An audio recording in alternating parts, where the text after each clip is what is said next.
Hey everyone, I'm Marcus Cole with the West Virginia Soccer Association, and welcome to our WVSA Digital Network Series. We're providing free webinars for our members, for our players, coaches, referees, parents, um, trying to do a few different things here and there. Our first webinar that we have tonight is with Erica Suter out of the Baltimore, Maryland area. Erica is a certified strength and conditioning coach, and she's been on our podcast a number of times. Her webinar tonight is going to be improving player performance while reducing injury. Of course, big thing with dealing with injuries. It's commonplace for a lot of players, and being able to go through the process of getting stronger, of getting your movements more centered, and things along that lines can certainly help keep you on the field this upcoming season. Now, before we begin, we're going to go ahead and just make sure that, of course, anything that you do within your home, please consult your doctor before doing any kind of exercise or any type of movement routines and things along that line. So without further ado, just want to introduce Erica. Erica, welcome to, you're the first on the webinar. Oh, yay. Well, I was super excited for this, and I'm always happy to be invited back. And you're doing such a great job with WVSA, and I'm really pumped to talk about this topic tonight. Improving player performance while reducing injury in a time of crisis. Now, I never thought that months ago I was presenting on a topic with the word crisis in it, but we do what we can, and I am excited to show you guys the sample template of what you can. Hey, Erica, we're having problems hearing you. I don't know if maybe it's your hair. Is your hair on the microphone or? No. Okay. Okay. Can you hear me? Yep. We can hear you great now. Oh, okay. I probably had to turn it up all the way. Okay. So we're still figuring it out here, right? Yeah, it's the first one, so we're gonna have a lot of bugs. Yeah, we'll be good. So I'm really excited to give everyone who's listening, whether it's a player, a parent, or coach, some actionable items on things that they can do during this time, because now we have basically entered an off-season template. So let's dive in. So I first want to talk about myself. A lot of people call me a strength and conditioning coach or a performance coach or a youth coach, sports scientist. There's so many titles for us nowadays, but I just like to refer to myself as a building beast coach. So I'm very big on improving performance and, yes, reducing injury, but you guys will find in this presentation that there is absolutely a blend between both of them. So I like to focus on performance first, so things like strength, power, speed, agility, and endurance. So whether that's aerobic capacity or anaerobic capacity. So you can refer to me as a building beast coach in the future. Now, just a little bit of background. I don't like to talk about myself too much, so I'm going to blow through this so that we can focus on our athletes and players and what to do. But my story is a big part in my work today. I played college soccer at Johns Hopkins University, and I started a strength and conditioning program when I was in the 6th grade, and it really contributed a lot to my career, not only physically, but also mentally. And I definitely give it to the fitness training for all those years for staying healthy and being able to play at a high level, as well as continue these healthy habits now, especially in a time where immunity is key and really taking care of yourself. So that's another message I definitely want to send to all of you guys, is you can't go wrong with moving and strength training and really focusing on your health. Post-college career, I went down to Brazil to coach. I worked with kids, and that was in 2012. So that was the start of me coaching youth. And I have a huge passion for working with kids, especially in physical development, just because mentally. They're sponges at this time, and physically it's really key to make sure that they're training in a safe way as far as injury reduction and ensuring that we're taking them through a long-term athletic development process. I also dabbled in training with Vasco da Gama, a semi-professional team in Rio, which was also nice to do post-college and continue my career there. Now, my work today, I've trained over 1,000 youth athletes. I've had very minimal injuries. And of course, there's many factors that go into injury beyond strength and conditioning. Yes, it's going to help, but the environment, the stress, hydration, nutrition, all those could play a factor, monitoring load. So we have to take all of those into account. But I think strength and conditioning has played a huge piece in keeping a lot of these athletes healthy over the years. And then these are just some of my clients' successes. So many kids have gone on to college, Division I, Division II, Division III programs. Okay, that's it. I want to dive into this now. So what is injury prevention? Is it balancing on a trampoline and volleying a ball back? So this is something that a lot of people see when they look at injury prevention programs, especially on social media. Is it mini band work? So working on hip strength and activating the hips before games using mini bands? Yes, could be a piece of it, and I like to use these a lot. But let's dive into if injury prevention is the proper term to be using. So like I mentioned before, we can't fully prevent it just because it's multifactorial. So there's a lot of things at play that can cause it. So injury reduction is a more accurate phrase I like to use. I'm going to be using it for the rest of this presentation. So I don't want to think of injury reduction as a program with balance drills or just mini band work. I want it to be more of a quality performance training program where we are focusing on speed development and power development and strength and conditioning. And the more robust athletes are in those pieces, injury reduction is just going to be a nice byproduct. So let's dive into the components of performance. We all have seen this epic video of Ronaldo. I don't know how high this jump was, but his feet must have cleared that defender's head. But power is a big one. So whether it's jumping this high or rocketing a shot from the 50, power is a big piece of performance for soccer players. So in order for him to get up this high, leg strength, lower body power, core stability are all needed from a performance man to be able to do something this dynamic.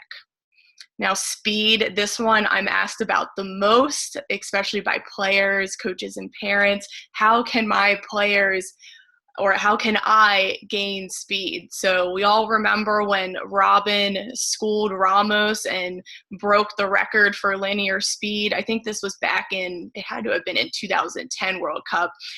And it was just incredible. So something like this, again, is going to require hamstring strength, quad strength, glute strength, core stability, good posture, coordination, aggressive arm swing. So again, all pieces of performance training.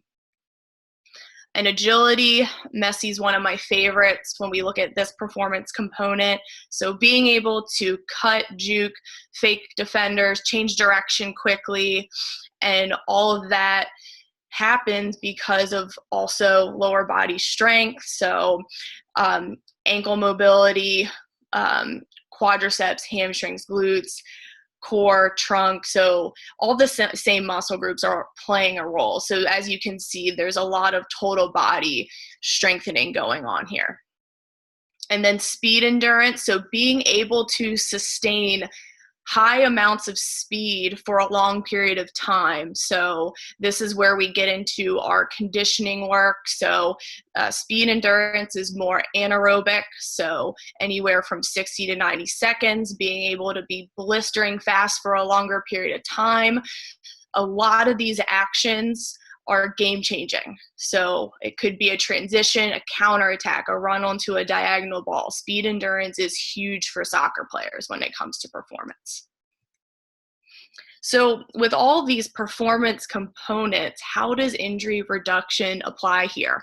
I'm going to return back to power. So performance component, he's jumping off the ground, he's creating force with leg strength, but how is he landing that jump without twisting an ankle or blowing a knee? So he also needs leg strength. So we need to be training the eccentric or the lengthening action of the hamstrings. I'm going to give you guys some sample movements later. So movements that are going to train both power and the injury reduction component of something like this. Speed. So how is Robin able to run this fast as well as not pull a hamstring? Also leg strength. So there's many exercises here where we can ensure he's becoming faster, but he's also reducing chance of injury. Same with agility. How are players able to cut, turn, and change direction quickly without blowing a knee or rolling an ankle? So ACL tears, they're big in soccer, and they're mainly caused by a non-contact change of direction, or an athlete quickly pumping the brakes and decelerating, then reaccelerating in another direction. So again, it comes back to the same theme. It takes being able to have the leg strength to handle a dynamic movement like that. And then speed endurance, ensuring athletes can maintain speed for long periods of time and making sure that they're not fatiguing in the second half. So I'm sure a lot of you guys have players who are slower in the second half and who are more susceptible to injury at that point in the game. And there's a lot of research out there that injuries occur most in the second half. So we want to make sure we're training them to be able to handle that. So coming back to the classic injury prevention exercises, is this something like this effective? Is it effective for all the things I just discussed? So improving performance. Okay, so it might help with stability and balance, but it's not a bang for your buck exercise where we're training hamstring strength and balance at the same time, and ability to handle force. So again, we want to program and select exercises, whether that's in our practices or in our strength and conditioning training, that have the performance and injury reduction piece. So this is just one example. Hopefully these videos work. So this is one example of an injury reduction as well as performance exercise. So being able to control landing mechanics, create power, absorb force, and then accelerate linearly. So we worked on deceleration here, landing mechanics, and sprinting speed. So we're getting, again, bang for our buck. Now here we got balance as well as fast twitch muscle development, so plyometrics. So we want to build explosiveness, but something like this, we want to keep to less than 3 seconds. So if anyone's doing jumps, hops, jump squats, balance, keep them short, okay? Make sure they're quality, they're fast, there's minimal fatigue, and we're training fast twitch muscle fiber development. Okay, so we got a couple of remote examples. I got some creative ones here. So one of my girls, Sam, working on single leg strength. So again, injury reduction. So we got the balance component here, ankle mobility, working on the angle of our knee, nice kinematics. And she's got the load from the backpack. I love the creativity to really work on building her quad strength. So again, an injury reduction exercise, but also improving performance, really working on strength here. Just give this a watch. So control on the way down, eccentric muscle action, and then accelerating up. And then Cassidy here, working on her vertical jumps. So she's a little bit more advanced. We decided to add load to these. So she's working on creating power from the ground, and then being able to decelerate and stick the landing on the last rep. I'll watch it one more time.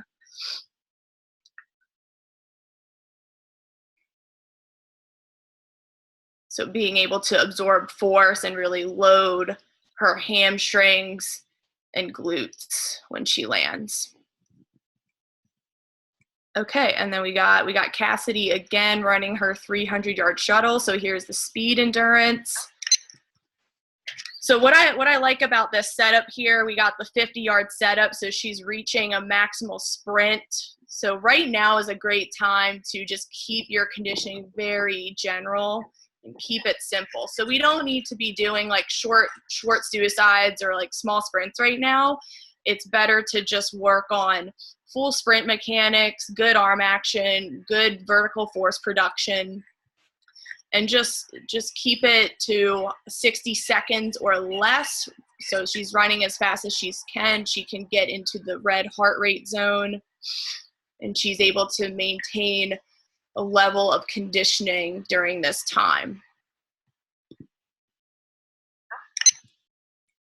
Okay, so how can players execute all of this? And I'll get into specifically some sample templates that I took photos of for you guys to incorporate now.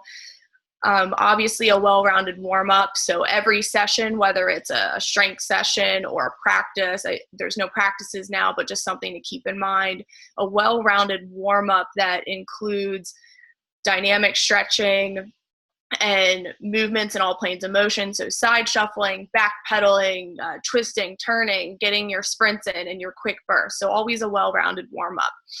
Coordination and stability. So a lot of these can be done on the pitch and at home. So coordination can be working on skipping forward, backward with the opposite arm, opposite leg, sideways, skipping in a circle, and then crawling, crab walking. I'm huge fans of those. And coordination is something that we enforce year round.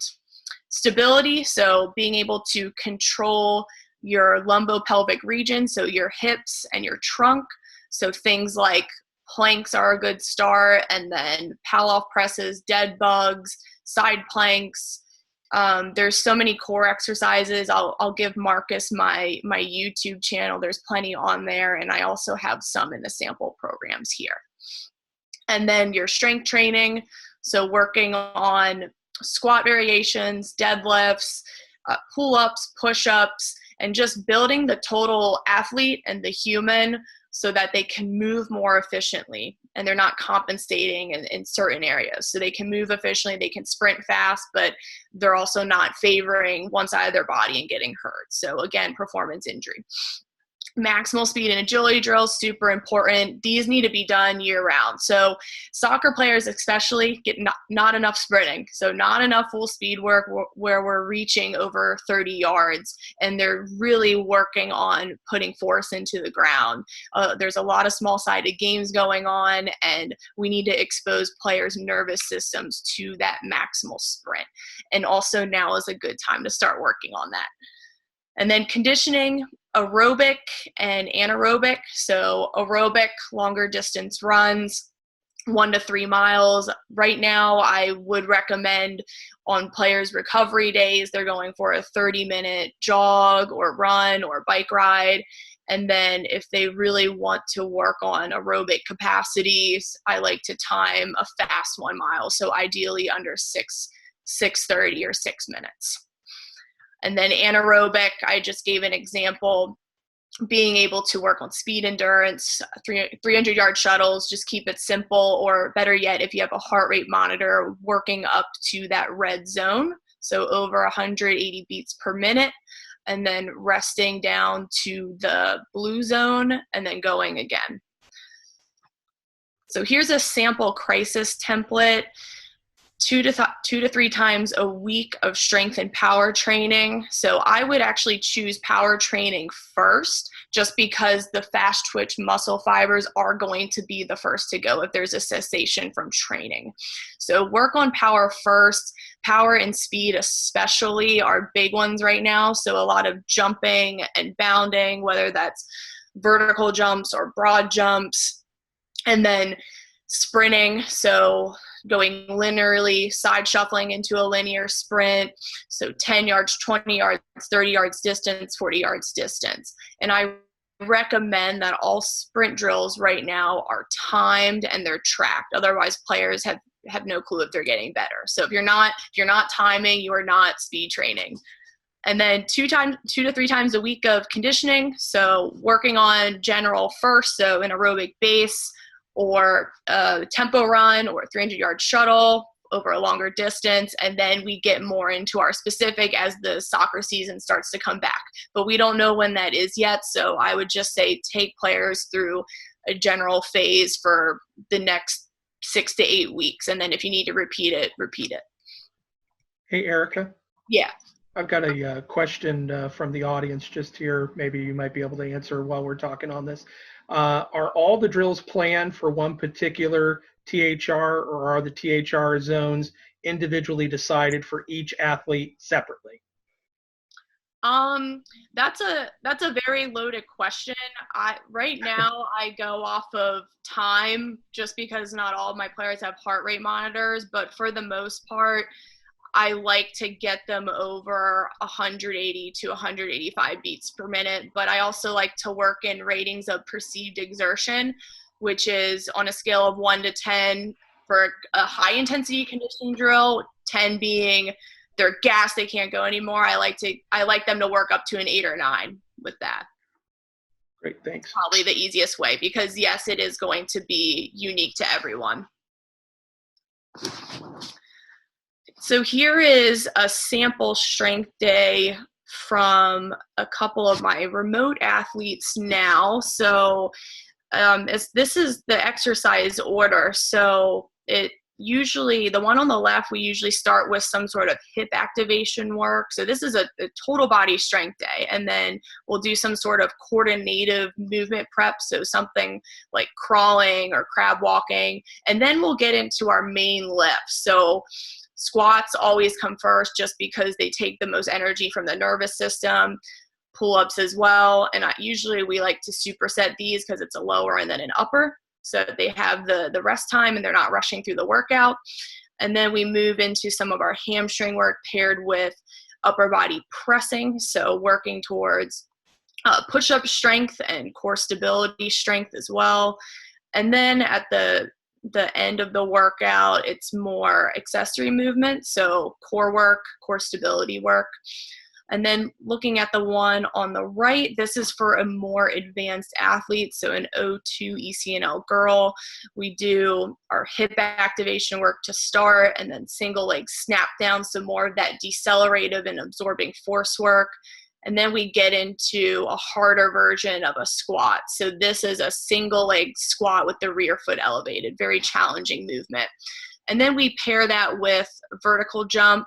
So we're developing some power, and then pull-ups and then push-ups, pair those together again. So we got posterior upper body and then anterior upper body. And then at the end, we have all of our accessory movements. So this is just a sample strength day. I'll let people kind of just look at this for a second. If anyone has questions on these, just let me know.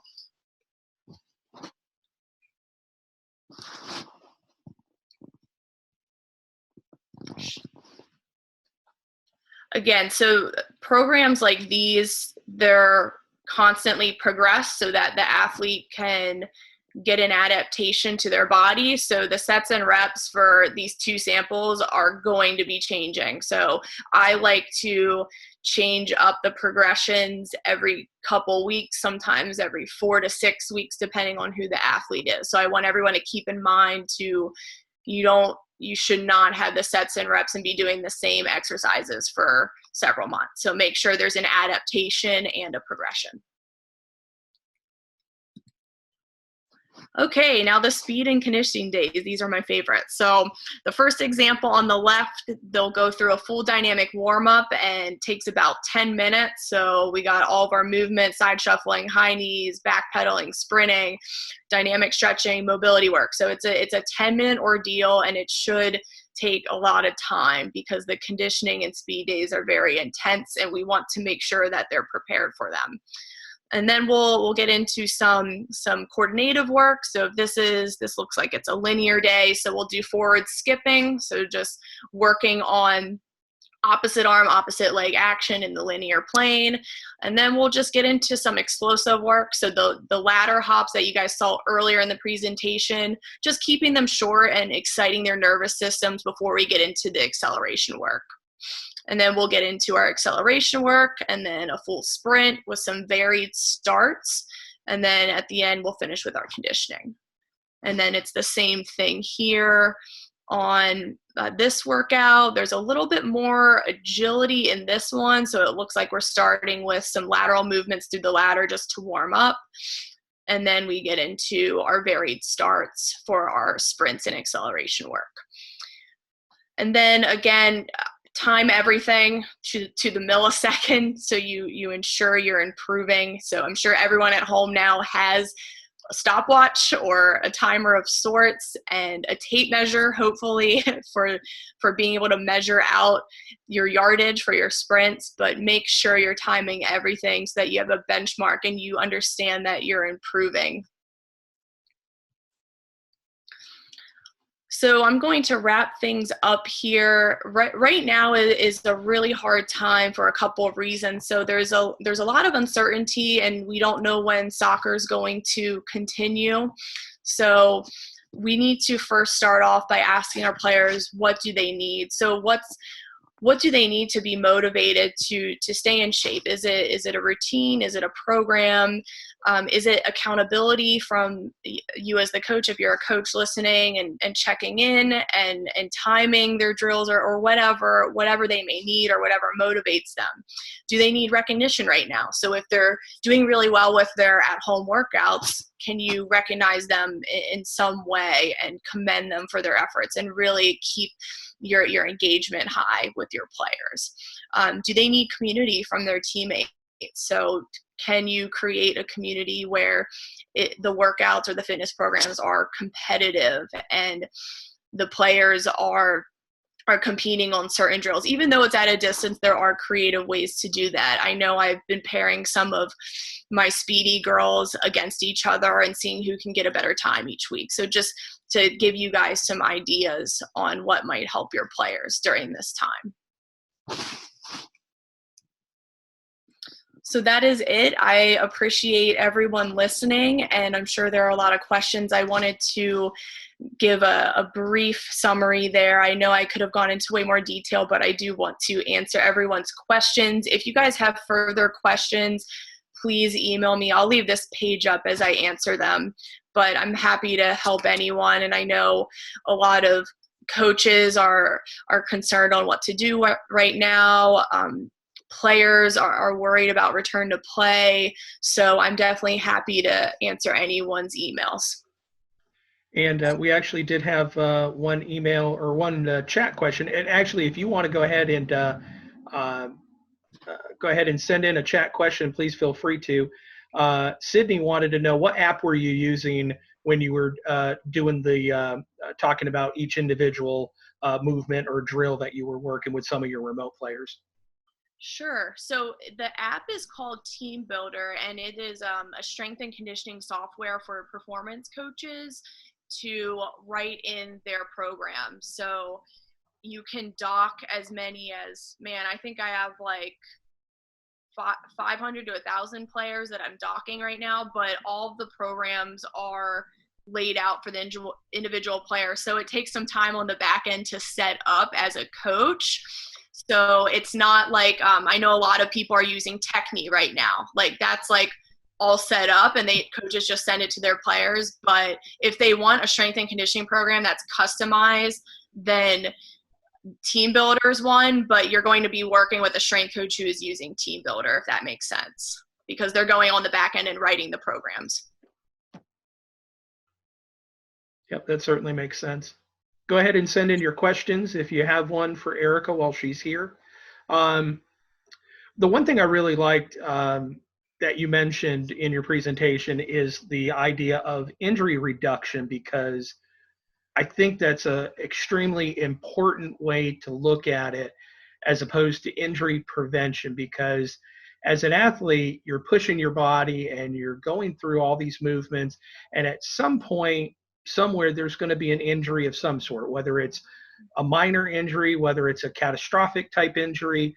But dealing with a strength and conditioning coach or having a strength and conditioning program helps reduce those injuries. And it's so important. I remember a coach telling me one time, you're only as valuable to your team as you are available. And I think that's a very important point, especially for our older athletes to learn as well. While people are asking questions, I know that we've talked about this before, and I've seen, Erica is very active on her social media platforms, especially Instagram and Twitter.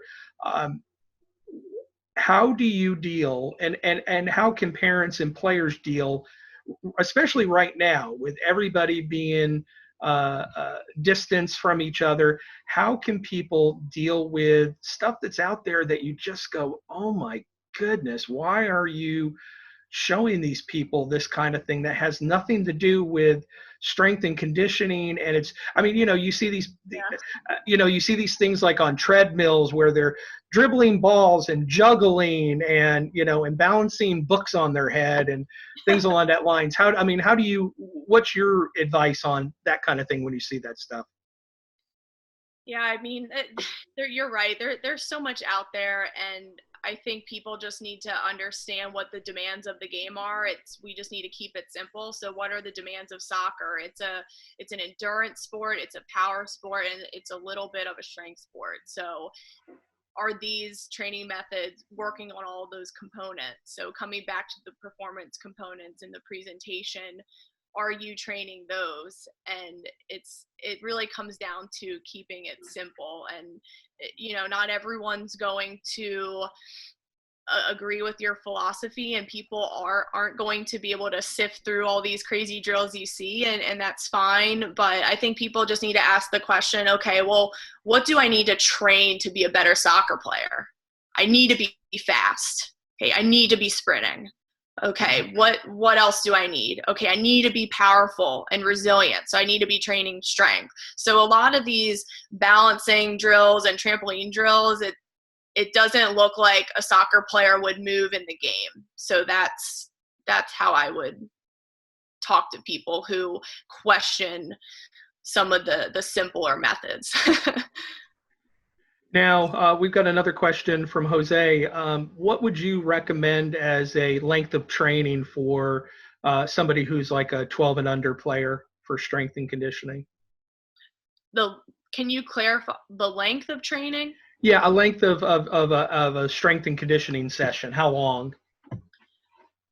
I'm not really big on marrying to a specific time. Sometimes sessions can be 45 minutes, depending if we're in season or doing like a recovery and mobility day and calming the nervous system. Sometimes we're doing right on the hour, like everyone is doing for their training sessions, and we're doing a dynamic warm up and then our hip work and total body strength and some of our plyometrics.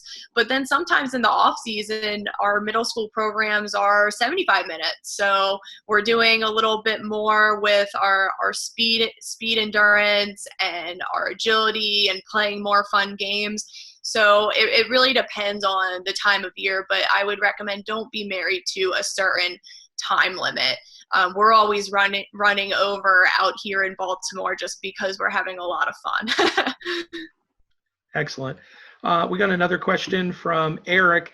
Can you speak more on ACL prevention or reduction for female athletes, whether soccer or any other sport? Mm-hmm.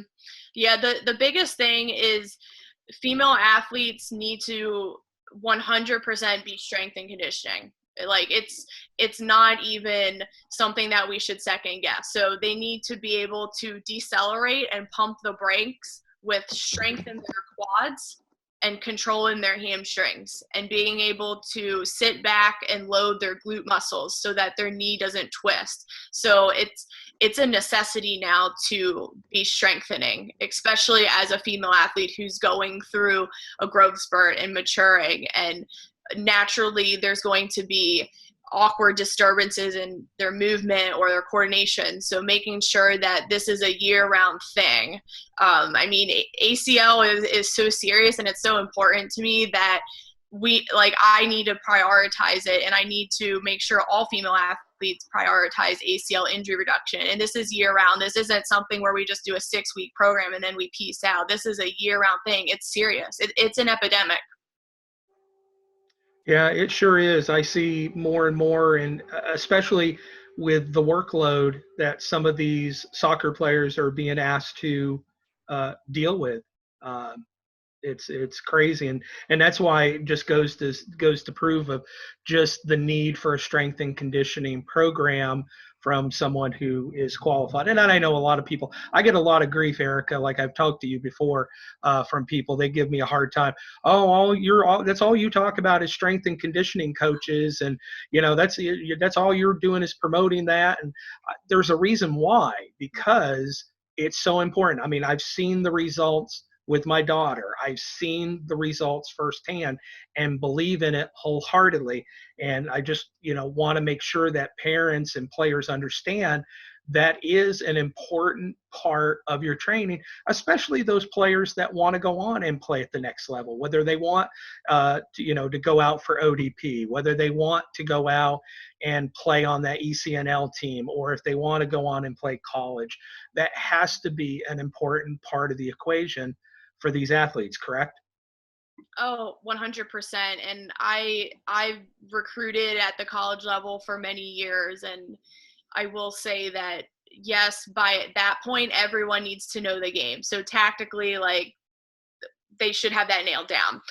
They should be technically proficient. So those are defaults, but an added bonus for me as a recruiter, you're fast as hell and you can play the full 90 minutes at the same speed, and you can stay healthy for all 4 years at my program. But Marcus, I'm so glad you promote strength and conditioning, because yes, injury reduction, yes, ACLs are serious, yes, speed, yes, conditioning. But now we're going through this time where we're realizing how important it is to exercise for a living. I mean, I could go down the rabbit hole talking about exercise and boosting the immune system right now, but I'm not going to.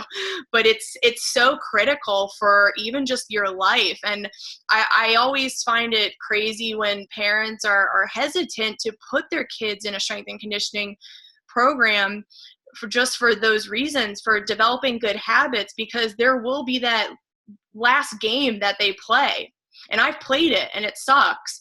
But for you to be able to take care of yourself when you're done playing, oh my gosh, we could also get into depression, anxiety, and all the benefits there, but you can't go wrong with getting strong. I can't think of one negative. I agree. All right, we're going to give folks one more chance to ask Erica a question while she is here. I've got something else just to bring up. Go over again. I think it's very important, and I know my daughter's strength and conditioning coach is brings this up so often, and I think it's so important when you're going through some of these moments, like you were talking about with the ladder and some of the movements, that you want to do those in a sense of where you're not overly fatigued, just from the fact that you want to make sure that those movements are proper and you're doing the correct movement, and that your body's not compensating because of fatigue or what have you. Can you talk just a little bit more about that? Yeah, sure. So people just need to ask what energy system are they training? What are they trying to develop? So when people are programming jumps and hops, my guess is they want to develop power. So in order to do that, we have to keep the reps low and the intensity high so that they're producing as much force as possible. But if they want to develop the aerobic energy system, then the duration is going to be a lot longer. But I would not program plyometrics for something like that, just because of the fatigue on the muscles or the impact on the joints. So I would rather program something else. But if you're developing power, definitely keep the reps very low, long rest time. So sometimes more than 30, 45 seconds if you're doing a less than 10-second duration. Awesome. Like I said, Erica is a great follow on social media, especially if you like cats. Uh, Yeah. you can find her on Twitter at Fit Soccer Queen. Same thing with on Instagram. Lots of Instagram stories, and she also does remote programs. Do you have any spots available at this time? Yeah, I do. They are, whoops, sorry, share my screen. They are limited, and I'm just looking for athletes who are willing to work hard and be a part of an awesome community of kids who also work hard. Okay. I got another question from Jose. Any other resources that you would recommend to utilize for adding strength and conditioning to soccer? Also, is a fitness soccer book available on your website? Yeah, so first of all, there's so many great resources. So I really like Dave Gleason. He's a youth soccer strength and conditioning coach in Boston. He does amazing work, especially with the younger age group. So anything under U12. He has some really creative games for kids that are fun that really help with speed and conditioning. Julia Ayer, who is in Germany, she works more with the professional soccer side. So she would be good if you work with that group. And then I'm trying to think of someone in between. Ivy Casagrande from the Orlando Pride, really good friend of mine. She's their fitness coach, but she also has worked with plenty of youth, starting at very young ages, so age 7 to high school. So she is a big preacher of that long-term physical development model. So she is probably one of my favorite sources for taking kids through the entire development program. And then as far as the book on my website, yes, that is on there. This is the one from last year. I'm actually releasing one end of the month, which is probably a better version for everyone because it's a year-round program. And there's 12-week workbooks, off-season, in-season. Right now you can do the off-season workbook because that's what we're in now. So that's coming out April 24th. Wonderful. And you can find that on her website, ericasuter.com? Yep. Okay. I wasn't 100% sure on that. Wanted to make sure. And would you be able to tweet out those people that some of these people should probably be following? Because I know who they are, and they do provide some great content on their websites and through their social media. So. Yeah, absolutely. And I'll definitely add to the list too, because there were a couple others that I left off, but I'm definitely happy to share those with everyone. Wonderful. All right. Well, I think that's going to wrap things up. I don't see any more questions. I don't see any more chats. So we're going to wrap things up. So I appreciate Erica coming on our webinar, our very first webinar. I'm sure it won't be the last for her. But you can always check out Erica on our podcast. We've had her on, 3 times now? Yeah, I think so. I think 3 times on the podcast. So you can check out our WVSA Beyond the Pitch podcast on our WVSA Digital Network. And but we'll be probably doing some more webinars with Erica in the future. So Erica, thanks for coming on the program. Thank you. I really appreciated it, Marcus. And we'll be having more webinars as the month goes on. And Raul says, great job, Erica. Oh, thank you, Raul. I appreciate you for tuning in. All right. Well, that's going to end it. Our WVSA Digital Network Series webinars. We'll be having one this Friday. It's a coaching education with the play, practice, play methodology. So we're going to be doing that. And then next week, somebody Erica knows well, Wendy Urbeck, Yeah. a registered dietitian, Nutrition with Wendy. We're going to have a webinar with her next week. She's awesome. Yeah, she is. She's very, very informative and very opinionated, which I like. Me too. Awesome. All right, Erica, thank you so much. Have a great evening. And thanks to everybody for tuning in this evening to our WVSA Digital Network Series. Thank you, guys.